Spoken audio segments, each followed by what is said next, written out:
Welcome to the Great Detectives of Old Time Radio. From Boise, Idaho, this is your host, Adam Graham.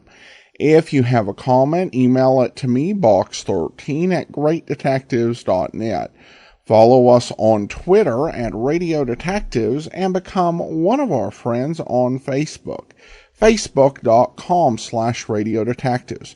Remember, as you're making your travel plans, check JohnnyDollarAir.com. JohnnyDollarAir.com is a Priceline affiliate page, so you get all the benefits of going through Priceline.com, such as being able to name your own price on hotels, rental cars, airline tickets, and even more, or being able to choose from great published freights. But part of your purchase price goes to support the Great Detectives of Old Time Radio at no additional cost to you. So remember, when making your travel plans, check JohnnyDollarAir.com first. Well, now it's time for today's episode of yours truly, Johnny Dollar. And this is the first of several rehearsal recordings that are in the O'Brien era. There used to be one episode from the John Lund era that was rehearsal only, but that one has had the aired recording emerge.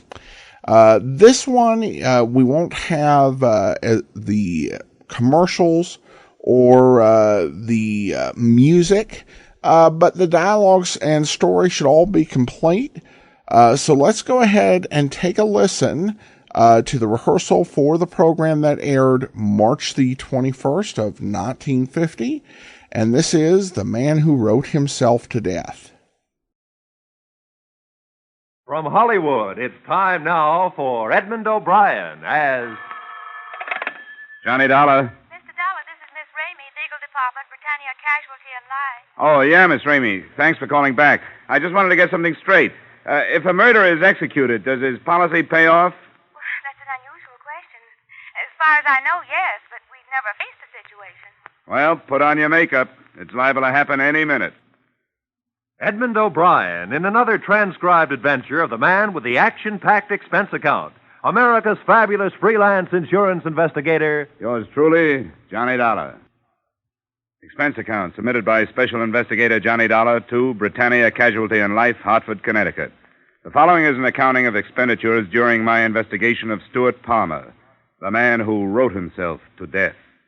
Expense account, item 1, $123.42, air and miscellaneous travel expenses from Hartford to Chicago and the Cook County Jail. Well, you can make up your own mind about him, Dollar. He's like all those writers. If he isn't guilty, he's crazy. How are you, Lieutenant? Oh, hi, Markowitz. This is Mr. Dollar. Hello, how are you? Mr. Dollar? It's an insurance dick. He wants to talk to Palmer. Call him out, will you? Sure thing, Lieutenant. Hey, Palmer, your mother's here. I'll see you on your way out, Dollar. Yeah, thanks a lot, Lieutenant. Here's your boy, Mr. Dollar. You'll have to talk to him through the bridge. Stuart Palmer? Yeah. My name is Dollar. Britannia Casualty and Life sent me out here. I understand you're in some difficulty. If there's anything I can do to help... You didn't come here to help me. You came to investigate my new policy. Now, look... I don't need your help or anybody else's. I paid my first premium. That's all you or the company need be concerned about. They're concerned about the fact that you're being held on suspicion of murder. That doesn't affect the policy. Have you retained counsel? That's none of your business. Thanks for the cooperation. Nice to meet friends in a strange city. You can have him, Markowitz. Thanks. Well, Dollar? Lovable, isn't he? What have you got on him? Oh, not much. Some wino was killed in the Clark Street pool room. Palmer was holding one of the cues. We pulled him in with about 14 others. When are you going to release him? We're not sure. He's been in before, you know. Tell me, what's the matter with him? Who knows? He's a writer. Crime stuff. Hangs around the West Madison district a lot of the time. Calls it research. Does he still have that Kenwood address? Wait a sec. Yeah. 5715. Well, I hope his wife is jollier than he is.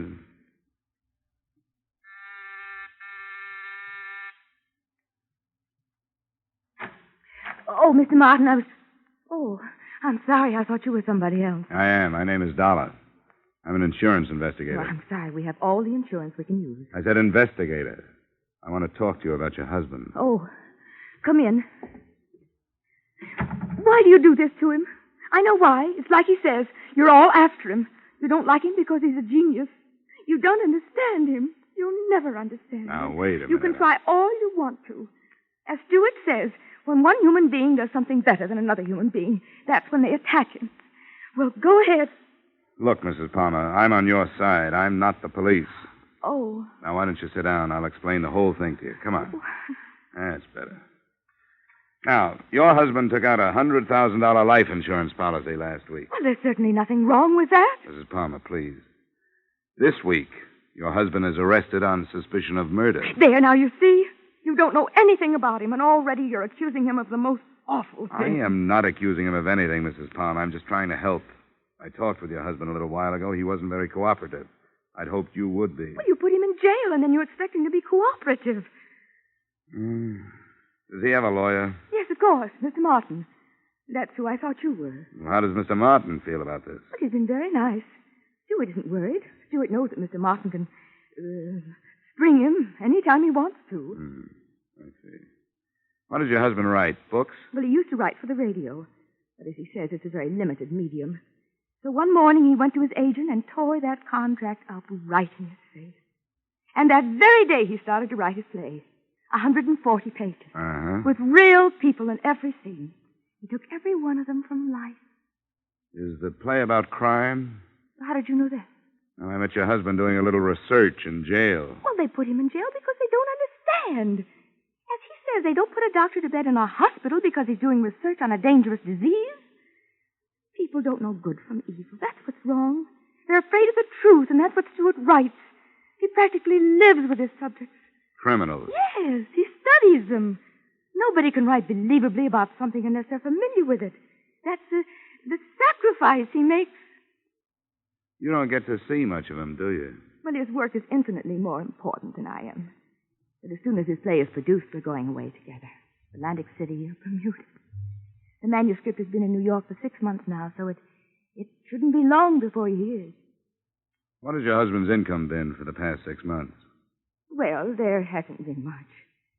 But great art is often born of poverty. But $100,000 insurance policies aren't. Who's this man, Neil Beasley, your co-beneficiary? Co-beneficiary? Well, if you're going to sit here and be insulting, perhaps you'd better leave. Well, perhaps I'd better. You mentioned an agent. What's his name? George Michaelkoff. He's in the Ingram building.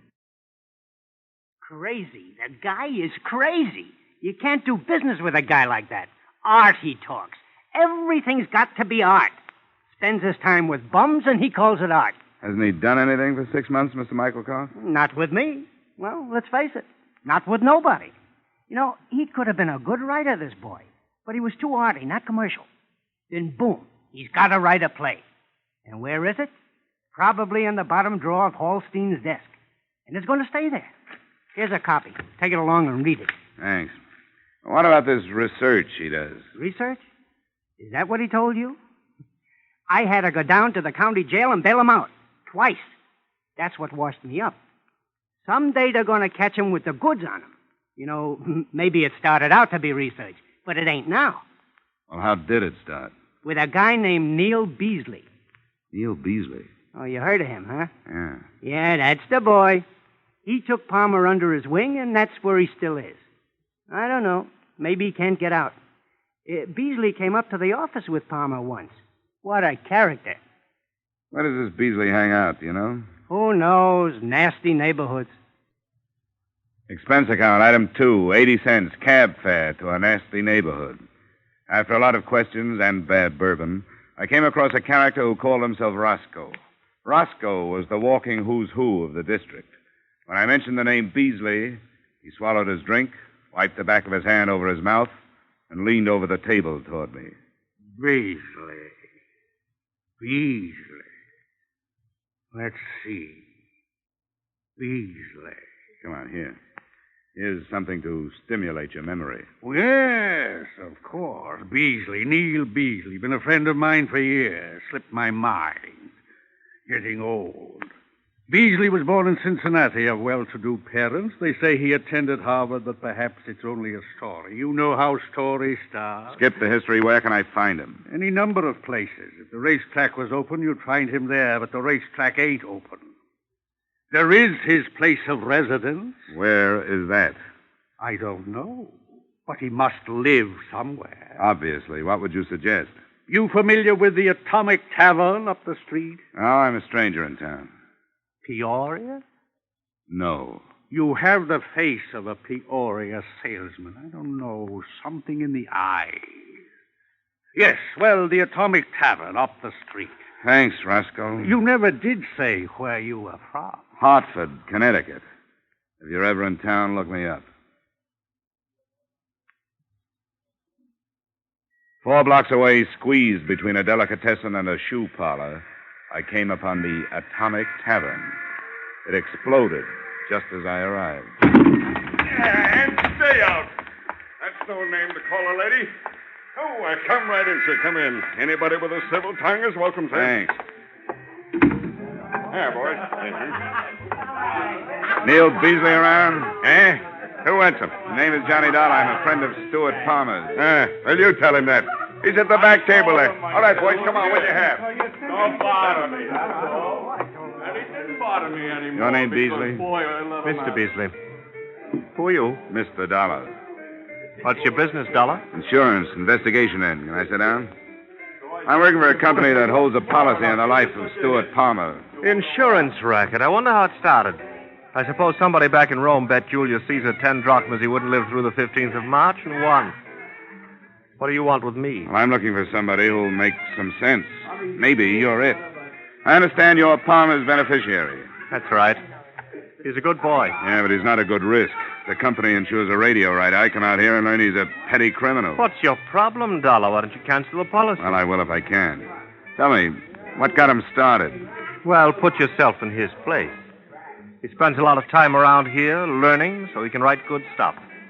He writes good stuff, so good they won't buy it, so he falls back on his education. That's logical, but illegal. Oh, they'll get him. They'll get me, too. It's fate. The bumps on your head, the lines in your hands, the stars, destiny. Who can stop it? Well, that's quite a philosophy you've got. I was looking toward the front of the building. I hadn't seen him come in, but it was Stuart Palmer. He was standing at the elbow of the bar, obviously looking for his friend. When he spotted me, he started for the door. Oh, sit down, Dollar. That's my arm, Beasley. Sit down and leave him alone. The cops released him. Just leave him alone. Let go, Beasley. Hey, you guys, watch the furniture. Lay off, will you? Look what you're doing. By the time I got outside, he was half a block away, heading west. I knocked over several West Madison Street characters, and then it suddenly occurred to me that the only reason I was chasing him was because he was running away from me. I was 50 feet behind him when he rounded a Walgreens drugstore on the corner. For a second, I lost him. Then I saw him. He wasn't running. He was turned toward me. Palmer! Don't! The crowd! I bent over the newsboy just long enough to see that he was dead. And I started after Palmer again. There was no mistake about it. He wanted that policy, and he'd kill to keep it. In just a moment, we will return to the second act of Yours Truly, Johnny Dollar. But first, the screen's sophisticated, caustic Mr. Belvedere, alias Clifton Webb, will swap quips with Bing Crosby on the Groner CBS show this Wednesday night. CBS cordially invites you to hear this great show that promises some of the best laughs of the season when it comes your way on most of these same CBS stations this Wednesday night. Mildred Bailey, the rocking chair lady of popular song, also will be on hand as guest star. So remember, be listening when Clifton Webb, Mildred Bailey, and Bing Crosby get together tomorrow night. Now, with our star, Edmund O'Brien, we return to the second act of Yours Truly, Johnny Dollar. I lost Palmer in the next block. If daylight had held for a little longer, maybe I could have stopped the whole thing. I looked at my watch. It was 6:05. The Hartford office was closed. I headed back for a phone in the Walgreens drugstore. I got to the corner just as the police in the person of Lieutenant Carrigan pulled up.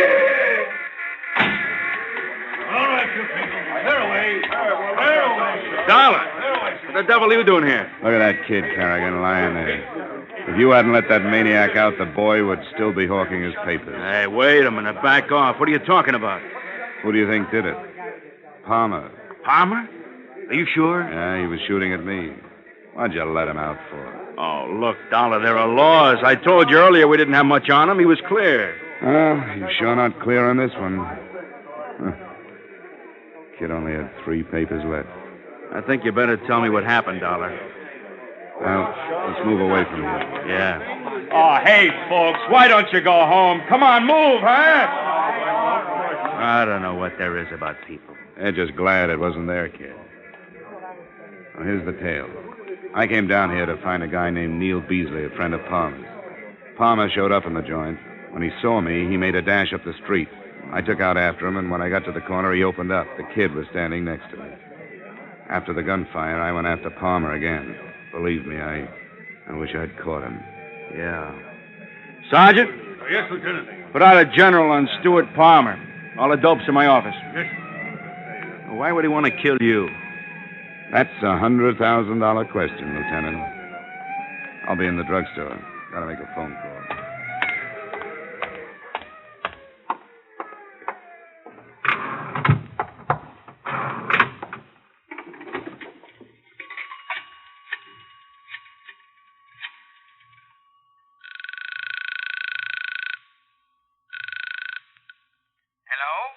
Mr. Sandal? Yes? Sorry to bother you at home.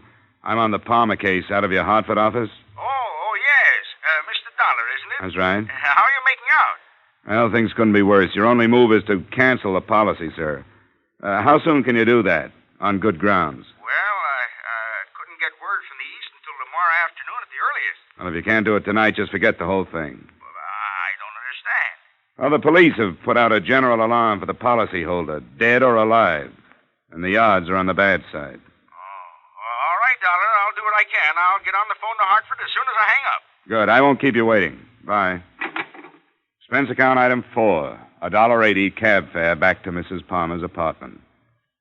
On the way, I suppose I should have been worried about the $100,000 worth of policy. But that didn't seem to bother me. There was the newsboy who never knew what hit him. And there was Palmer's wife. I was going to have to tell her about it. But I knew even before I got to the apartment that she'd never believe me. I don't believe you. Of course you don't. And you don't want to. You don't want to believe anything bad about him. You want to just go on complimenting yourself on being married to the greatest man on earth. But you're way wrong. Where is he? I don't know. And you can't make me believe you. Why would he kill anybody? Well, my guess is that he's doing it for you. Oh, that's a terrible thing to say. He wouldn't do anything wrong, even for me. He took out an insurance policy that he couldn't afford. Why do you think he did that? I don't know. I never understood about business. Well, he sure got you. Some people have collie dogs, and he's got you. He comes home, pats you on the head, so you'll look up at him and tell him how wonderful he is. You know why? Because nobody else will. You just don't understand. You just don't understand at all. How long has it been since he treated you like a woman? Bought you things like candy, flowers? When was the last time he spent an evening with you? Why are you saying these things? Well, I'm trying to tell you that he failed, both as a writer and as a husband. Don't you see? He's trying to make it up to you. He wants the police to kill him so you'll collect the insurance. That's a lie. Where is he, Marion? Oh. Hello? Yes? No, he's here now. Why do you say that? No. Stuart, where are you? He hung up.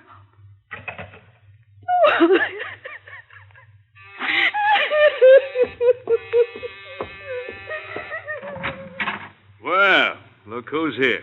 I wish Palmer was as easy to find as you are. You won't find him here. Does she know where he is? No, he just phoned her. Wouldn't tell her.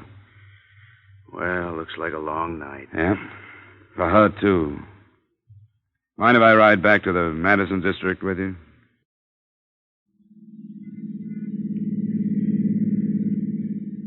That's quite a theory, Dollar. What happens to a guy to get him in a mess like this? I don't know. Burned too many bridges, I guess. Made a stand with his agent. Told everybody he'd show him he was right. Now he can't do it. Oh, people. I don't know. Maybe I've been in homicide too long. I used to think a lot about things like this. You know, wonder about what started these characters, what got them to the place where I'd have to go after them. No more. Their problems aren't mine. All I worry about now is how to get them without getting anybody else hurt. You've got a nice, simple job, Lieutenant Carrigan. Yeah. I was thinking of that. You want him alive? The insurance company does. I hope it works out for you. I can't take any chances. We always try to save him for a trial. But if you're right about this one, he'll come out with a gun. Those are the kind we have to stop. You know, this could turn into a very unpleasant situation. The lieutenant was kind enough to drop me at the Atomic Tavern. The place was empty.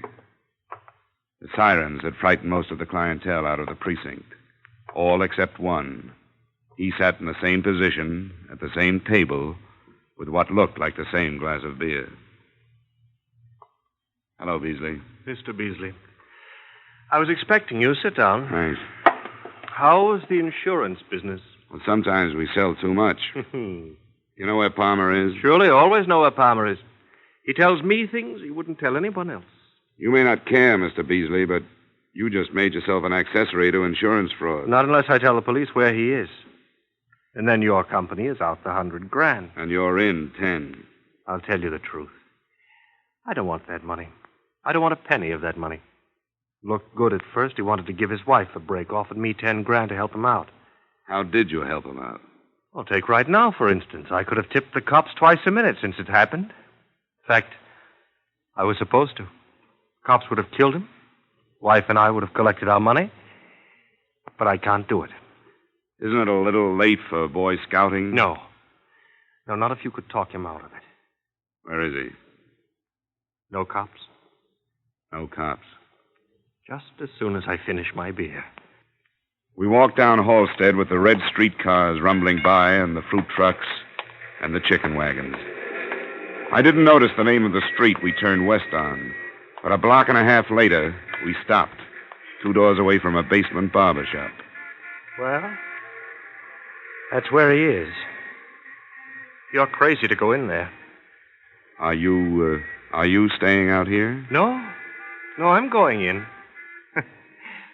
But I'm crazy, too. Really? That's why you should never listen to a guy like me. Farmer's got nothing to lose. How much do they pay you for getting killed? Come on, if you're going, let's go. Okay.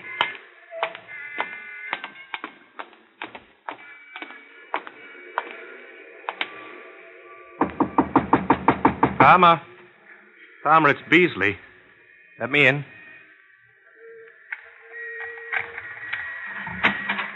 Good work, Neil. Bring him in quick. You've got a good line, Beasley. Mr. Beasley. So good, I believe it myself.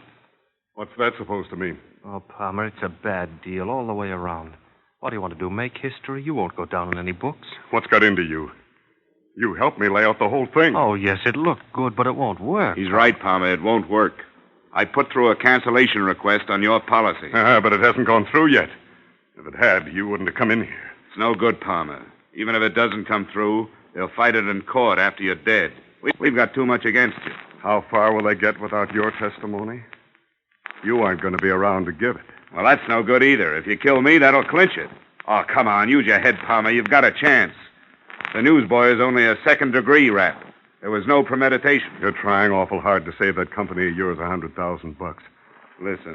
Listen, there isn't a commission big enough to make me come here. All right, then why did you come? I don't know. Maybe because way back in my mind I thought to myself, I can get to this guy. Maybe it was your wife that made me come. I just saw her, Palmer. You know, you aren't doing her any favors by getting yourself killed. She loves you too much. You can't buy a thing like that off with $100,000. They're coming. I didn't tip them. They must have followed us down. It doesn't make any difference how they get here. Just so they come. Oh, watch it, Dollar. Stay away from me. Nobody's going to stop me now. This is what they all wanted. Like the big literary agent with the big promises. Great play, he tells them. Yes, and the old friends. They'll cut the story out of the papers and they'll save it in the desk drawer. Poor Stu, they'll say. He could have been a good boy. Well, all right, they can save it. It's gonna pay off.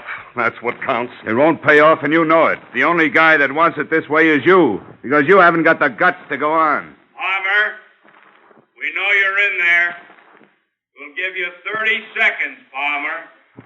I'll be right out. Palmer, it's waste, Palmer. It's for nothing. It's no use, Dollar. He's going to do it. Better lie down on the floor.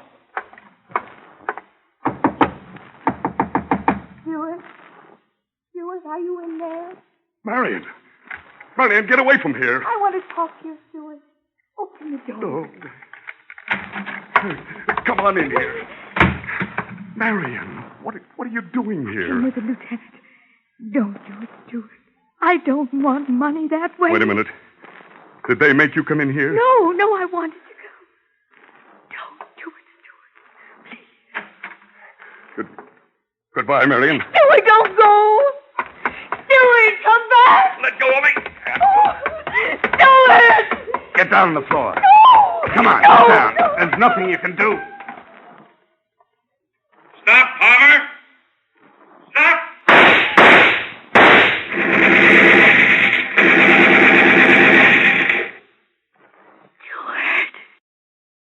As you know, Palmer's policy was not canceled before he died. But I'm sure that with a staff of legal geniuses employed by the Britannia Company, you'll come out all right. A soft judge gave Beasley 60 days for attempted insurance fraud, and that was it. Expense account item 6, same as item 1, transportation Chicago to Hartford. Expense account total, $635.24. Oh, almost forgot. Item 7, 35 cents, tip to Western Union boy. Telegram from Marion Palmer. Contents? Thought you'd like to know. Stewart's play accepted for production on Broadway. Yours truly, Johnny Dollar. Yours truly, Johnny Dollar, stars Edmund O'Brien in the title role and is written by Gil Dowd and David Ellis, with music composed and conducted by Leith Stevens. Edmund O'Brien can currently be seen in the Harry M. Popkin United Artists production, D.O.A. Featured in tonight's cast were Lorene Tuttle, Larry Dobkin, Bill Boucher, Bill Gray, Jack Crucian, and Herb Butterfield. Yours truly, Johnny Dollar, is produced and directed by Jaime Del Valle. Welcome back. This one's a bit of a downer, and you could argue has quite a bit of melodrama. But what I do like about it is you do really get to hear O'Brien's Dollar really engaged with the people who are in this situation. There's a lot more heart, and I do think that it's definitely a case with O'Brien's take on Dollar that he tends to have a lot more gentleness, be kinder to people who are a bit more down and out, who are being unfairly hurt or victimized, while he's a little bit more blasé about other people. And you do kind of get this picture of him in this episode. Definitely do miss the music, and I'd love for a recording with everything in it to emerge. All right, well, listener comments and feedback now.